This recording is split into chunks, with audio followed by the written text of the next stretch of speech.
Good morning to all. आज का हमारा टॉपिक है एलिवेशन ऑफ बॉइलिंग पॉइंट। हमारा चैप्टर सॉल्यूशन जो चल रहा है उसमें जो सेकंड कॉलिगेटिव प्रॉपर्टी है वो है elevation of boiling point and first relative lowering of vapour pressure हमारा कंप्लीट हो चुका है। तो first of elevation of boiling point क्या होता है, जस्ट इसको जानने से पहले हमें ये पता होना चाहिए बॉइलिंग पॉइंट क्या होता है। तो बॉइलिंग पॉइंट की अगर हम बात करें जनरली तो बॉइलिंग पॉइंट है it is the temperature at which the vapour pressure of solution become equal to atmospheric pressure. यानी कि आपका जो भी कोई सॉल्यूशन है उस सॉल्यूशन का जो वेपर प्रेशर है वो किसके इक्वल हो जाए, एटमॉस्फेरिक प्रेशर के इक्वल या उससे क्या होना चाहिए, ज़्यादा होना चाहिए। उस पॉइंट को हम बोलते हैं बॉइलिंग पॉइंट। फर्स्ट ऑफ हमारे पास जैसे कोई सॉल्यूशन है, हमारे पास कोई सॉल्यूशन है। अब इस सॉल्यूशन में हमने क्या किया, कोई नॉन वोलेटाइल सॉल्यूट को क्या किया, ऐड किया। अब नॉन वोलेटाइल सॉल्यूट का नेचर क्या होता है, इजीली इवोपरेट नहीं होते हैं। इवोपरेशन नहीं होगा तो वाटर फॉर्मेशन भी क्या होगा, आपका कम होगा। तो इवोपरेट नहीं होने की वजह से क्या होगा, जो आपका ये सॉल्यूशन है इसका वेपर क्या होगा, कम बनेगा। तो वेपर प्रेशर ऑफ सॉल्यूशन क्या हो जाएगा, डिक्रीज हो जाएगा। एंड अब बात करें एलिवेशन बॉइलिंग पॉइंट, तो एलिवेशन ऑफ बॉइलिंग पॉइंट में फर्स्ट ऑफ आपको ये पता होना चाहिए कि boiling point of solution is always higher than of pure solvent. कि आपका जो प्योर सॉल्वेंट है उसके कंपेयर में जो आपका सॉल्यूशन है उसका बॉइलिंग पॉइंट क्या होता है, ज़्यादा होता है। क्यों ज़्यादा होता है, क्योंकि हमने अभी ऊपर देखो उसमें नॉन वोलेटाइल सॉल्यूट को क्या किया, ऐड किया है। तो उसकी वजह से वेपर कम बन रहे हैं। तो इवोपरेशन हो, वेपराइजेशन हो, उसको इंक्रीज करने के लिए हमें क्या करना पड़ेगा, टेम्परेचर बढ़ाना पड़ेगा। तो टेम्परेचर बढ़ाएंगे तो बॉइलिंग पॉइंट भी क्या हो जाएगा, आपका इंक्रीज हो जाएगा। तो ऑलवेज आपको याद होना चाहिए कि जो बॉइलिंग पॉइंट है सॉल्यूशन का वो ग्रेटर होता है किससे, प्योर सॉल्वेंट से। एंड यहाँ पे हम बात करें एलिवेशन ऑफ बॉइलिंग पॉइंट क्या होता है, तो the difference between the boiling point of solution and pure solvent. जो आपका प्योर सॉल्वेंट एंड सॉल्यूशन है उनके बीच का जो डिफरेंस है उसी को हम बोलते हैं एलिवेशन इन बॉइलिंग पॉइंट। तो यहाँ पे देखो ये मैंने एक डायग्राम बनाया है। इस डायग्राम में आप इजीली देख पा रहे होंगे कि इस साइड में मैंने वेपर प्रेशर इंक्रीज हो रहा है अपर डायरेक्शन में। एंड यहाँ पे लेफ्ट हैंड साइड में मैंने टेम्परेचर लिया है। And temperature always remember kelvin में आपका होना चाहिए। अब यहाँ पे फर्स्ट ऑफ मैंने कोई सॉल्वेंट लिया है। सॉल्वेंट आपका कैसा होना चाहिए, pure in volatile nature. And यहाँ पे मैंने सॉल्वेंट H2O लिया है।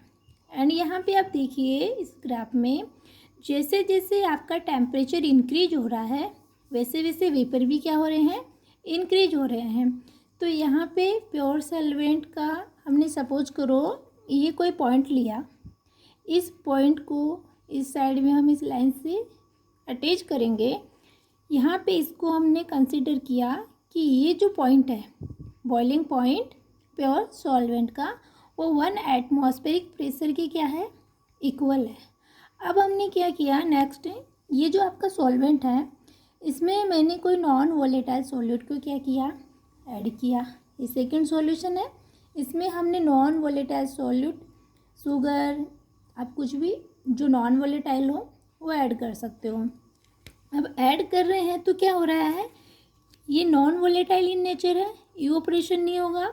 तो यहाँ पे क्या हो जाएगा, इसका बॉइलिंग पॉइंट वेपराइजेशन इंक्रीज करने के लिए हमें इंक्रीज करना होगा। तो ये सेकंड जो ये लाइन आप देख पा रहे हो ये किसके लिए है, सॉल्यूशन के लिए। तो यहाँ पे जस्ट इसी के इक्वल सामने आप देखिए इस पॉइंट को हम डिनोट करेंगे सॉल्यूशन के लिए। तो यहाँ पे ये जो लाइन है C और D वाली ये नॉन वोलेटाइल सॉल्यूट सॉल्यूशन के लिए है। ओके। एंड आपका जो सॉल्वेंट है इस लाइन को हम नीचे की तरफ जैसे ड्रॉ करके यहाँ तक लाएंगे। तो जो सॉल्वेंट है उसका जो बॉइलिंग पॉइंट है उसको हम डिनोट करेंगे T0 B से। एंड आपका जो सॉल्यूशन है उसका जो बॉइलिंग पॉइंट है उसको हम डिनोट करेंगे टीबी से, एंड दोनों के बीच का जो डिफरेंस है उसको हम इंडिकेट करेंगे टी नॉट बी से। ओके, जनरली क्या है, सॉल्वेंट की बात करें तो टेम्परेचर जितना इंक्रीज होगा वेपर प्रेशर भी क्या होएगा, इंक्रीज होएगा। तो यहाँ पे इस ग्राफ में आप देख पा रहे होंगे A and B vapour pressure of pure solvent. Always आपको याद होना चाहिए कि प्योर जो सॉल्वेंट है वो क्या है, टी नॉट बी है, and vapour pressure of solution जो सॉल्वेंट के जस्ट नीचे है उसको हम डिनोट कर रहे हैं टीवी से। एंड मैथमेटिकली डेरिवेशन के अकॉर्डिंग देखें तो बॉइलिंग पॉइंट क्या होगा, दोनों का डिफरेंस, जो दोनों का डिफरेंस है उसको हम लिख रहे हैं T naught del T B equal T B minus T naught B, because T B vapour pressure of solution is greater than vapour pressure of pure solvent. तो ओके, यहाँ पे सब फर्स्ट ऑफ सॉल्यूशन का vapour pressure and boiling point, second आपका solvent का boiling point. अब आपका जो बॉइलिंग पॉइंट है सॉल्यूशन का वो किसके प्रोपोर्शनल होता है, मोलर कॉन्सेंट्रेशन ऑफ सॉल्यूट। जो सॉल्यूट की मोलर कॉन्सेंट्रेशन है उस पर डिपेंड करता है बॉइलिंग पॉइंट सॉल्यूशन का।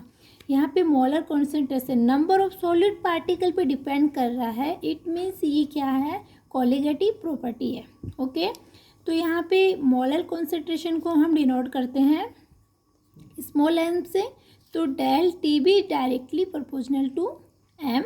ओके, एंड यहाँ पे प्रोपोर्शनल साइन को जब हम रिमूव करेंगे तो यहाँ पे एक न्यू कांस्टेंट आएगा del T B equal K B dot M, and यहाँ पे के बी क्या है, मोलर एलिवेशन कांस्टेंट, इसको molar elevation constant and other ebullioscopic constant के नाम से भी जाना जाता है।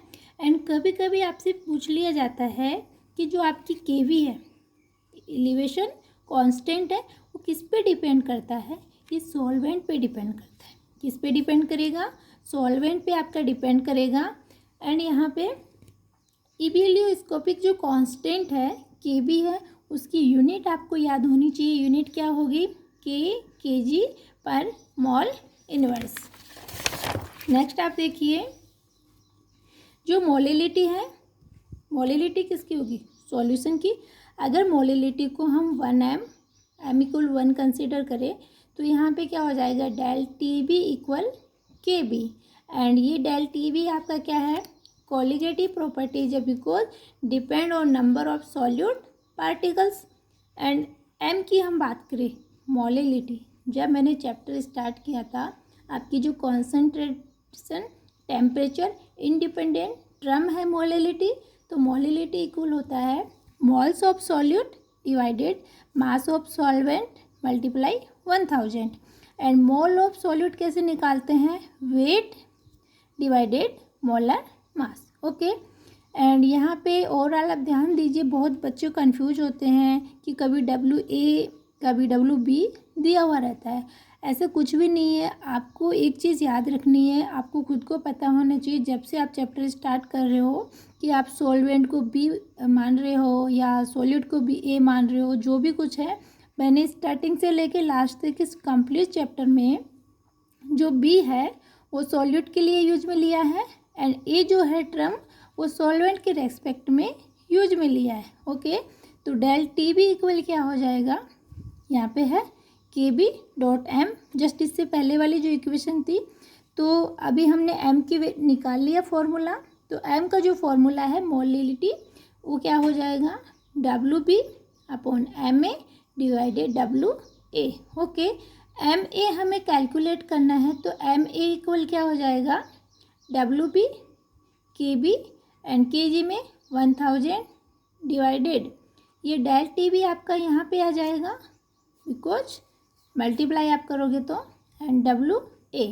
एंड यहाँ पे आप ध्यान दीजिए जो डब्ल्यू बी है मीन्स आपकी जो अपर साइड में solute weight of solute and के बी आपका कांस्टेंट है जिसकी वैल्यू आपको गिवन रहेगी एंड आपको डेल टी बी भी गिवन रहेगा। कभी कभी गिवन नहीं रहता है टू टेम्परेचर आपको दिए हुए रहते हैं, इट मीन्स टेम्परेचर इंक्रीज हो रहा है, उस कंडीशन में आपको डेल टी वी क्या करना होगा, जो आपको अभी फॉर्मूला बताया था, T V minus T V note के डिफरेंस से निकाल के आपको यहाँ पे वैल्यू पुटअप करनी है। एंड डब्ल्यू ए यहाँ पे क्या है, सॉल्वेंट के रेस्पेक्ट में है, तो यहाँ से इसके थ्रू आप जो सॉल्यूट है उसका क्या कर सकते हो, मास कैलकुलेट कर सकते हो। एंड मैंने आपको स्टार्टिंग में भी बताया था, कोलिगेटिव प्रॉपर्टीज़ को यूज में लेते हैं अननोन कंपाउंड का मोलर मास कैलकुलेट करने के लिए। ओके, देखो आप यहाँ पे देख पा रहे होंगे। एंड कभी कभी ये फॉर्मूले पे भी आपके न्यूमेरिकल्स आते हैं, तो ये फॉर्मूला आपको याद होना चाहिए, K B equal M A R T B square divided 1000 W H vaporization of enthalpy. ये है आपका एलिवेशन ऑफ बॉइलिंग पॉइंट। इससे आपके सिलेबस में 3 मार्क्स पे न्यूमेरिकल आता है। एंड आपके जो न्यूमेरिकल है एनसीईआरटी से ही आते हैं, तो आपको एक्सरसाइज क्वेश्चन एंड जो इंटेक्स क्वेश्चन है वो आपको अच्छे तरीके से सॉल्व कर लीजिए।